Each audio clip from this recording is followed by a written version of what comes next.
Flying meditator channel में आप सभी का स्वागत है। आज फिर से हम योग वशिष्ठ के एक रोमांचक अध्याय के साथ आपके समक्ष उपस्थित हैं। आज के अध्याय में हम जानेंगे कि क्यों वशिष्ठ राम के प्रश्न से निराश हुए। तो आइए सुनते हैं आज का अध्याय।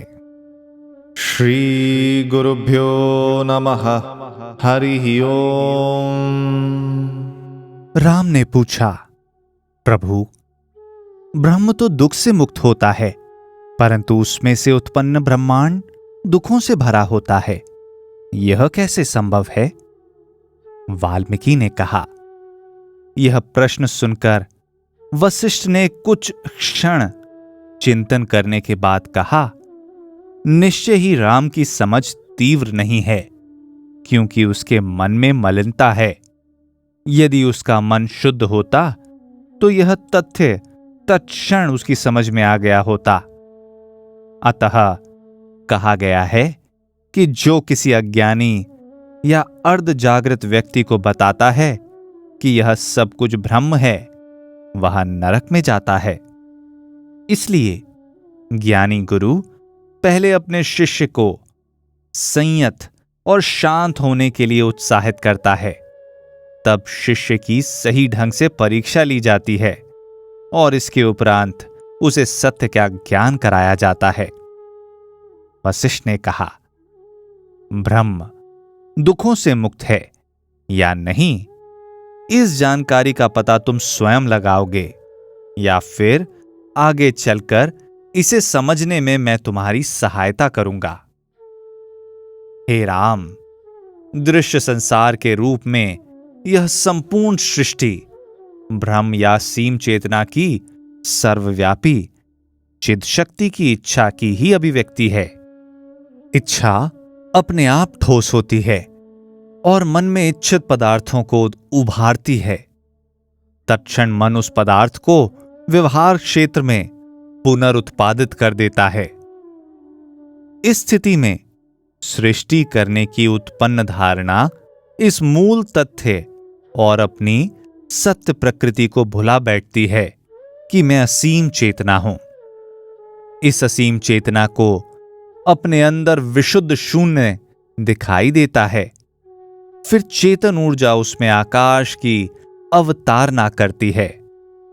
इसके बाद उस चित शक्ति में एक से अनेक होने की इच्छा जागृत होती है। तब इसी इच्छा को परिजनों और सहायकों के सहित सृष्टिकर्ता ब्रह्मा कहते हैं। इस प्रकार असीम चेतना के आकाश में सभी 14 लोक अवतरित होते हैं। इनमें अनगिनत प्रकार के जीव भी होते हैं। कुछ अज्ञान रूपी घोर अंधकार में डूबे हैं, कुछ आत्मज्ञान प्राप्त करने के समीप हैं और कुछ आत्मज्ञान प्राप्त कर चुके हैं। हे राम, इस संसार में मात्र मनुष्य ही ऐसा प्राणी है जिन्हें सत्य की प्रकृति की शिक्षा दी जा सकती है। इन मनुष्यों में भी बहुतेरे ऐसे हैं जो दुख और भ्रम तथा घृणा और भय से ग्रस्त हैं। इस संबंध में विस्तार से अब मैं आगे चर्चा करूंगा। यह सृष्टि किसने रची और कैसे रची गई, यह सारा विवरण शास्त्रों की रचना तथा विस्तार की दृष्टि से ही हुआ है, न कि सत्य पर आधारित है। असीम चेतना या ब्रह्मांडीय पुरुष में जो विकार होते हैं वे वस्तुतः परमात्मा में नहीं होते। हां, ऐसा प्रतीत अवश्य होता है। सिवा असीम चेतना के और कुछ है भी नहीं। यहां तक कि कल्पना में भी और कुछ नहीं है। उसके संबंध में पुरुष का यह सोचना कि वह सृष्टि करता है और ब्रह्मांड सृष्टि है, यह गलत बात है। जब एक दीपक से दूसरा दीपक जलाया जाता है तब कर्ता और जीव का कोई विचार नहीं होता। अग्नि एक ही है, सृष्टि मात्र एक शब्द है, उसके अनुरूप कोई वास्तविकता सत्ता नहीं। चेतना भ्रम है, मन भ्रम है, बुद्धि भ्रम है। भ्रम ही एकमात्र पदार्थ है। ध्वनि या शब्द भ्रम है। जैसे ही धूल झड़ जाती है, असली पदार्थ प्रकट हो जाता है। जैसे ही रात का अंधकार दूर होता है, अंधकार से घिरे पदार्थ स्पष्ट रूप से दिखाई देने लगते हैं। इसी प्रकार जब अज्ञान छट जाता है, सत्य की अनुभूति होती है। राम ने पूछा, स्वामी, असीम चेतना में एक से अनेक होने की इच्छा कैसे उत्पन्न हुई? वशिष्ठ ने कहा, मेरे कथन में सौंदर्य तुम्हें तब दिखाई देगा जब तुम्हें सत्य के दर्शन होंगे। शास्त्रों में सृष्टि के संबंध में जो विवरण दिए जाते हैं, वे शिष्यों को समझाने के लिए दिए जाते हैं। जब तुम्हें पता लगेगा कि शब्दों से क्या इंगित होता है, तब तुम मायावी शब्दों का त्याग कर दोगे। असीम चेतना में न तो इच्छा ही होती है, न ही भ्रम का आवरण, परंतु वही संसार के रूप में तुम्हारे सामने है। इसका बोध तभी होता है जब अज्ञान मिट जाता है। अज्ञान तभी मिटता है जब इन निर्देशों की सहायता ली जाती है जो शब्दों पर आधारित होते हैं, जिनका विवरण शब्दों के द्वारा ही होता है। अज्ञान अपने आप को नष्ट करना चाहता है और इसीलिए सत्य के प्रकाश के लिए आतुर रहता है। जिस प्रकार शस्त्र ही शस्त्र को नष्ट करते हैं, धूल ही धूल को साफ कर देती है, विष का उपचार भी विष से ही होता है और शत्रु सेना का विनाश भी शत्रु सेना ही करती है। उसी प्रकार माया तभी हर्षित होती है जब नष्ट होती है। जिस क्षण तुम माया के प्रति सचेत होगे, उसी क्षण वह अंतर ध्यान हो जाएगी। बिना आत्मज्ञान के अज्ञान नहीं जाता, और आत्मज्ञान तभी होता है जब धर्मशास्त्रों का अध्ययन गहराई से किया जाता है। अज्ञान के उद्भव का चाहे जो कारण हो, वह आत्मा में नहीं रहता। अतः हे राम, इसलिए यह पता लगाने की मत सोचो कि अज्ञान कैसे उत्पन्न हुआ, परंतु इस बात का पता लगाओ कि यह दूर कैसे होगा। जब इस अज्ञान या माया का अस्तित्व मिट जाएगा, तब तुम यह भी जान लोगे कि यह कैसे उत्पन्न हुआ। तुम यह भी जान जाओगे कि अज्ञान का कोई वास्तविक अस्तित्व है या नहीं। मैं पुनः इस विवरण को दोहराऊंगा कि असीम चेतना जीव के रूप में तथा अन्य विविध रूपों में कैसे प्रकट हुई।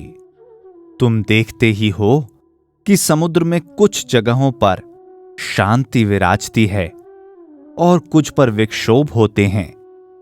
इसी प्रकार असीम चेतना कुछ स्थानों में विविधता दर्शाती है, जबकि वह स्वयं है अद्वैत।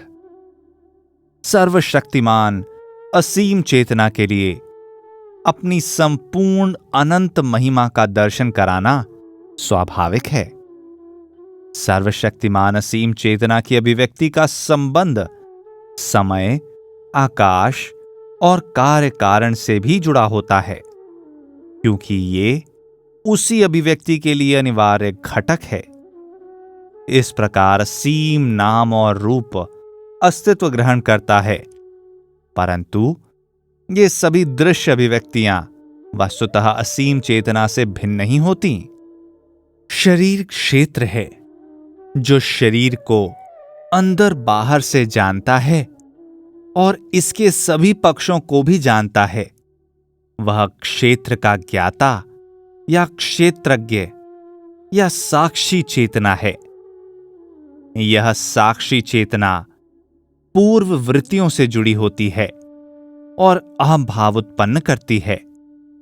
फिर मूर्ख व्यक्ति अपनी सारी सही सोच भी छोड़ देता है और सत्य का अन्वेषण भी छोड़ देता है और अज्ञान को आनंद समझकर गले लगा लेता है। ब्रह्मांड में जीवों की जो करोड़ों कोटियां दिखाई देती हैं, वे असीम चेतना की शक्ति की आकस्मिक अभिव्यक्ति ही हैं। ये असंख्य जीव अपनी ही मानसिक बद्धता या बद्ध मानसिकता के शिकार हो जाते हैं। वे ब्रह्मांड के सभी देशों और स्थानों पर होते हैं और उन सभी स्थितियों में भी होते हैं जिनकी कल्पना की जा सकती है। कुछ तो इस युग की नई सृष्टि के अंश हैं और कुछ अत्यंत प्राचीन। कुछ का जन्म 2-4 बार ही हुआ है और कुछ का जन्म असंख्य बार हो चुका है।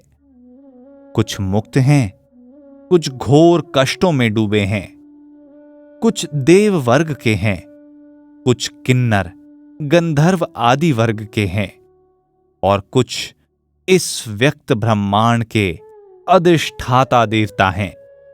कुछ दानव हैं और कुछ प्रेत हैं, कुछ 4 वर्णों के लोग हैं और कुछ प्राचीन आदिवासी असभ्य जातियों के सदस्य हैं। कुछ घास पात और जड़ी बूटी के रूप में हैं, कुछ पत्तों, जड़ों और फूलों के रूप में हैं, कुछ लताओं के रूप में हैं और कुछ फूलों के रूप में जीवित हैं। कुछ राजा महाराजा हैं और कुछ मंत्री हैं। कुछ सांप हैं, कुछ कीड़े मकोड़े, कुछ शेर, बाघ आदि की तरह तरह के पशु हैं।